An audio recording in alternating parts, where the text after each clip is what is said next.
Welcome to Careers in Health and Helping video conference series.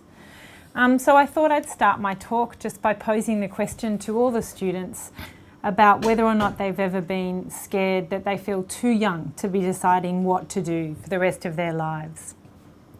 And I think that this is a really important question at this stage of your life, because I think that it is a very real fear for everybody. I think that the way that our school system is set up is that we all make our way to a very big exam or lot of exams, and that it feels very much like it's kind of make or break.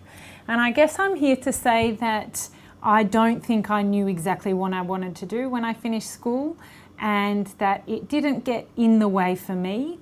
And so that this is really about how you may not foresee where you're going, but that a lot of options are going to open up for you over time and over experience, and especially when you have a tertiary qualification. I think that that is a real bonus, and I'll get more into that a bit later. So on the screen we've got a pretty poor quality photo, and the reason for this is that so you may have noticed from my bio, I've done a fair bit of travel, and I thought I'd put some of my travel shots in, but of course a lot of my travel was done before the age of digital cameras, if you can believe that. And this is a shot I took when I was approaching Machu Picchu, which I'm pretty sure most people will have heard of. It's in South America.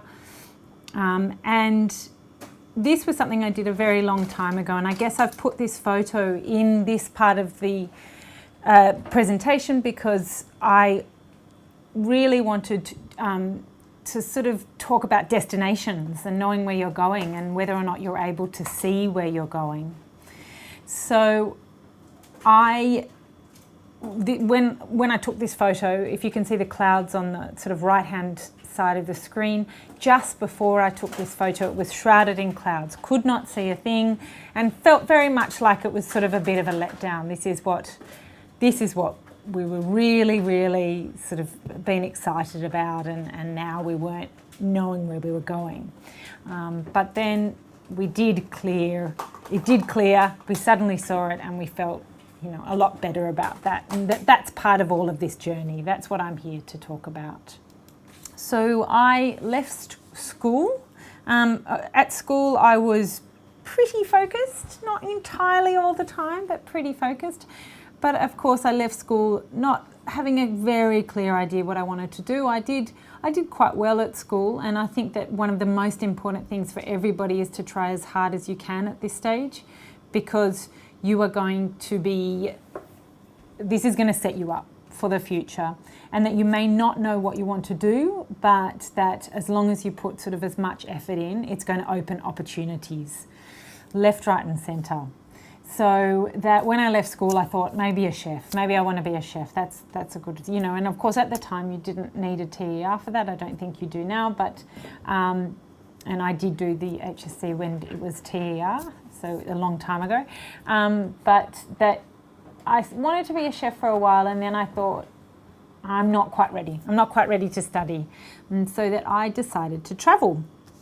And as part of my travel, I obviously had to sort of save up the money and learn a few new skills in order to do that. So I actually got my first job in an investment bank, learnt quite a few things, gained a bit of confidence, and went travelling for the first time.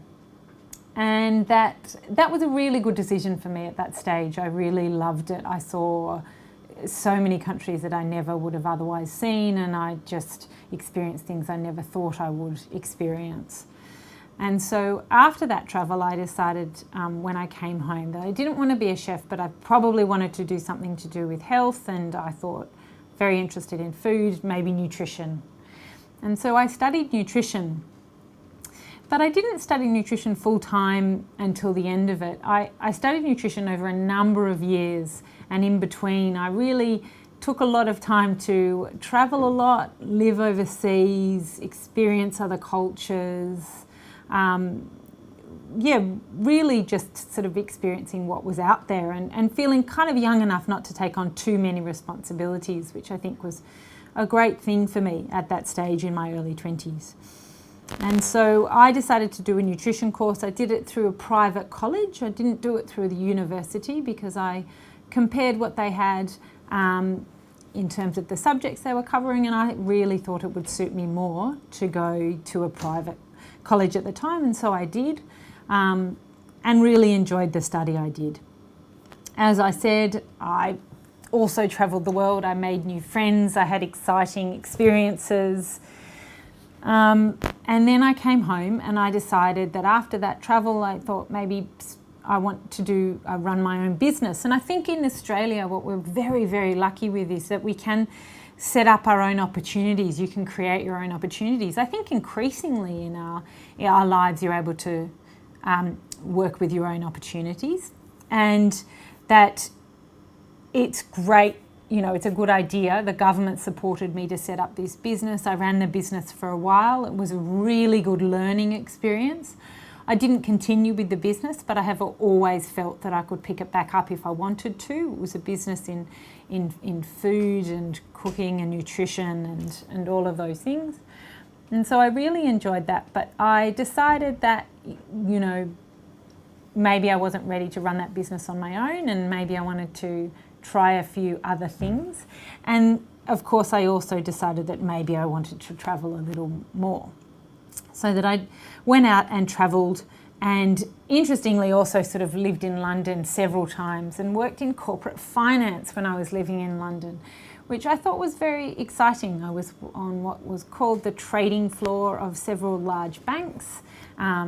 I met some pretty interesting people. They had really different values from most of the people that I met, but I learnt a lot from that, and I learnt probably also not to be as judgmental as I might have been before.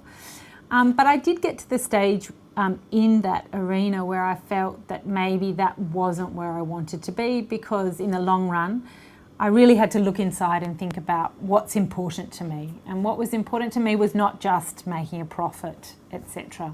And so corporate finance was not where I wanted to be. And I decided then instead that I wanted to learn to teach English, because I thought that would be a really great skill to have, and it would help not only migrants in Australia, but also if I wanted to be overseas. But I came back to Australia to teach English, and I had a really good experience meeting some, you know, fascinating adults from all around the world who had lots of experiences, and I learnt a little bit more about all the cultures out there from these people, which for me is obviously what I'm always seeking. And then I decided finally that I wanted to do a little bit more in my own country. So I've travelled a lot. I've seen a lot of cultures that struggle a lot. I've been across the Middle East. I've travelled in India and Nepal, and I've been several times to South America and Latin America as a whole, actually. And so I really had learnt that some people didn't have as much as we have here. But I also was becoming increasingly aware that there are a lot of people here that didn't have as much as I did, and that I wanted to get involved in that. And that's how I got into Aboriginal and Torres Strait Islander health.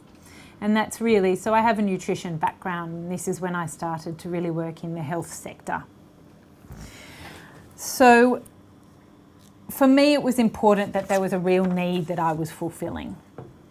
What do I do now? So I work in a centre called the Poche Centre for Indigenous Health, and we are based in Sydney Uni. So I'm the project manager, as it says on the slide, for the Poche Centre for Indigenous Health.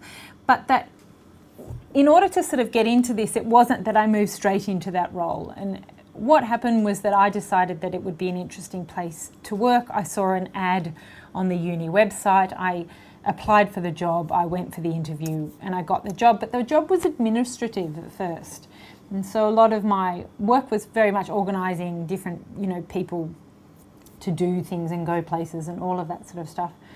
But along the way, I really learnt a lot, gained a lot of experience and knowledge about Aboriginal and Torres Strait Islander health. which for me is an ongoing journey. This is not something I think you can even learn in the 3.5 years I've been there.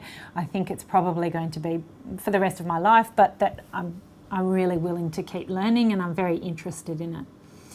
And that after a couple of years of being in the administrative role and learning a lot, I moved into project work, and after another 6 months I moved into being the project manager, which is a great position to be in. And that I couldn't have foreseen any of these changes when I began that job, and I think that that's important to remember as well. That when you're moving into any sector, that you don't necessarily know what opportunities are going to arise, but try to believe that there are some, because in my experience there always have been opportunities. Whenever I've done a job well, I've had a whole lot of choices open up to me, and so I don't think that I'd encourage apathy in the workplace and an expectation of opportunity, but I really would encourage hard work and an expectation of opportunity. So progress for me in the Poche Centre has partly been about sort of having great management, and partly due to how hard I've worked. But what I have now is a great job that I love, and I'm working in something I feel really passionately about, and I feel that this is really important for me. And so that's going to move to the next slide, which is, I think, the most important thing is, I think, figuring out what's important to you. And I've put 2 questions here, which is what is your passion and what's important to you. And so these are things you can think about, because they're obviously things that motivate you. And I think that you're going to be happiest if you're motivated, and that there are a lot of areas that you can go into where you might not be so motivated, even though you're earning good money, probably not going to be as happy, to be honest. I think that it is really important. I've put another very badly taken shot. I know that you can see this, but this is a group of us playing basketball in the middle of the, I think it was in Chile, in the desert. I guess the idea is that you can make of any situation what you want to make of it, if you try quite hard. And so you can also obviously have a lot of fun. But really the impetus for me to contribute was the combination of obviously experience in travel, education, and definitely my upbringing. But that if you can sift through some of those things for yourself, then you will be clearer on what's important to you. And that maybe identifying up front what motivates you might be a really good first basic step. So do you want to make a lot of money? Do you want to help people? Do you want to assist in, something like Aboriginal and Torres Strait Islander health, because it is obviously one of our greatest challenges in this country? Do you want to do something entirely different? That's completely up to you. That there doesn't need to be judgment around that. You need to, it's best to feel quite open about, what you want. And also to remember that for me, wanting to cause some kind of change was a great motivator. And I think probably a lot of people going into health have that. And that's exciting, and you do make a difference.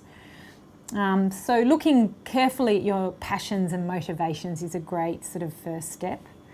But I think another very important thing, moving to the next slide, is about expectations versus reality. And so the fact is that I never could have seen where I am today.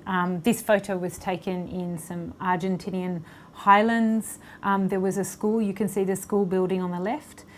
Gives you a sense that people do things quite differently in different areas of the world.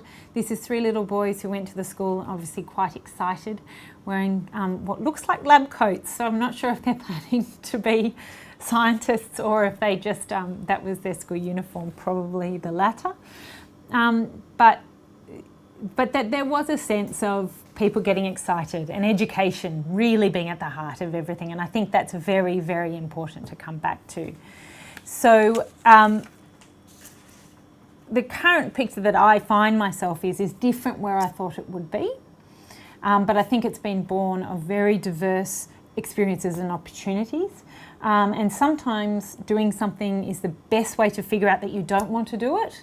So I not to beat yourself up if you find yourself in something that doesn't feel right, to try and think of ways in which you could use the skills you've learnt to move in another direction. I do think, coming back to it, if I really think the one thing that might have made the biggest difference in terms of my career, so to speak, was getting a tertiary qualification. And so that, for me, that opened up avenues, it developed trust in people towards me, and it also garnered a lot of respect, I think. And that I don't want to underplay that. I know someone who sort of decided not to take this path and doesn't have the opportunities I have, and I do often feel really thankful that I have those opportunities because I went through that. I think it's important not to worry if you change your mind about what you're going to do. I think that that's absolutely fine, and we live in a world where that's fine, and that wasn't the reality 50 years ago, but it is today, and that's exciting for us. We have a lot more choice. I now have a sense that I am not not limited to a set pathway, and that I have a sense that opportunities are still yet to arise for me. I don't know what they are, but I truly believe in them now, and that for me is exciting. So maybe work out what's important for you and try and follow that, and if it doesn't work out, work out something else that might be important for you. But make sure, I guess, you put as much work as you can into it, and try as hard as you can, because I think that's very, very important. And also, part of that is just having adventure as well. For me, the experience of adventure has been not just fun, but experience and learning. So that was important. So the last slide is really not too important. It's just really about the Poche Centre and who we are. I think there's a possibility everyone will be getting a copy of these slides, so I won't go through that. What I'm going to do is move directly onto the last slide, because we are running out of time, as I said, and it really is just opening up the floor to questions and comments, if you have any.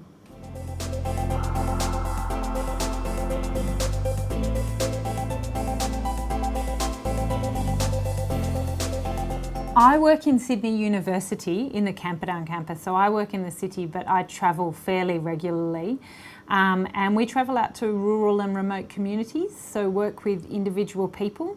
I sometimes do nutrition with these people. Mostly I'm doing the project work, and if you look a little bit more into the Poche Centre, it gives a good sense of where that covers. So we as a centre work with clinicians who work then with communities. I think one of the things about working with individual people is that I do have the choice still to work with individual people, and I do have a job which sort of has a range of opportunities. The best thing for me has been that the job has really allowed me to develop relationships with communities, and that for me, I'm making a connection with people who really are feeling the brunt of the issues in the health area that I'm working with, and making a real difference.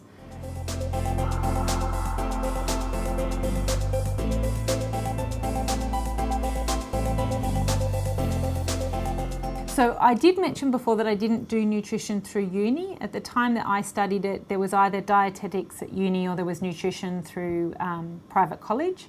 I did private college full-time for 3 years.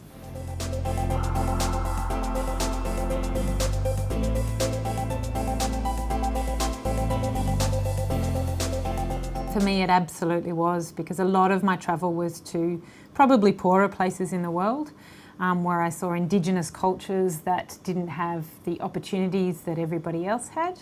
But really what that brought home for me was that was particularly an issue in my own country, and that I wanted to go home and really help with that. And also seeing and learning everybody's different way of doing things around the world, I think, is one of the most fascinating things you'll ever see.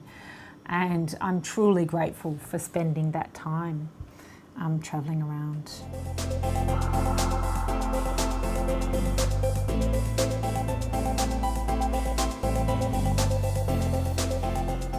Quite a few. So we're doing a couple of projects where we're training up some allied health workers and dental assistants trainees, and we're working to place them. We're working with people from remote communities so that they get extra qualifications and that they work within those communities, but with a further qualification. We also, part of our projects is to do clinical services to several different areas. We work in the area of heart health, teeth, and healthy kids and families, and that a lot of the work we're doing is either allied health work or cardiology, ENT, endocrinology, so there's clinical services. We also work a lot with students, so we take students along and give them the experience so as to open up their mind to what is a possibility in the future in their country. There's lots of others. I'd really be happy to talk more about it. There is another question that's come through, which is, were there any money issues when you opened your business? Which is a really good question.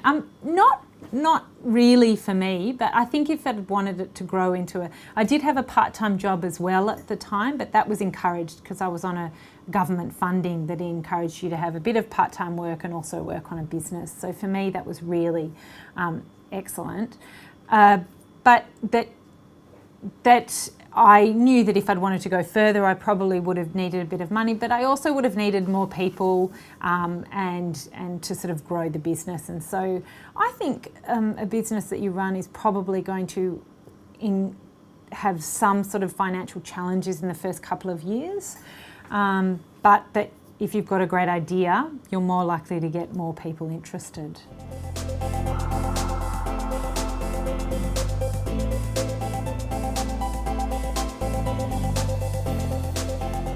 If you're talking about the work I do, no, not at all. I mean, it really was based on kind of that I had a bit of experience, that I'd travelled, that I was interested, that my values were correct. And I think that's what I'm trying to say to everybody, is that for me, it was absolutely about finding the right fit, and that it's not so much about, ticking boxes of qualifications, but that I do feel that any job, you're more likely to have a better chance if you have a tertiary qualification. I just wanted to thank everybody for coming, being part of this, and also to open it up. I'm really, really happy to talk to anyone, meet with anyone, talk a little bit more about it, come and see people. So if you just want to get in contact with me, I'm sure Caroline can give you the details. Okay, thank you.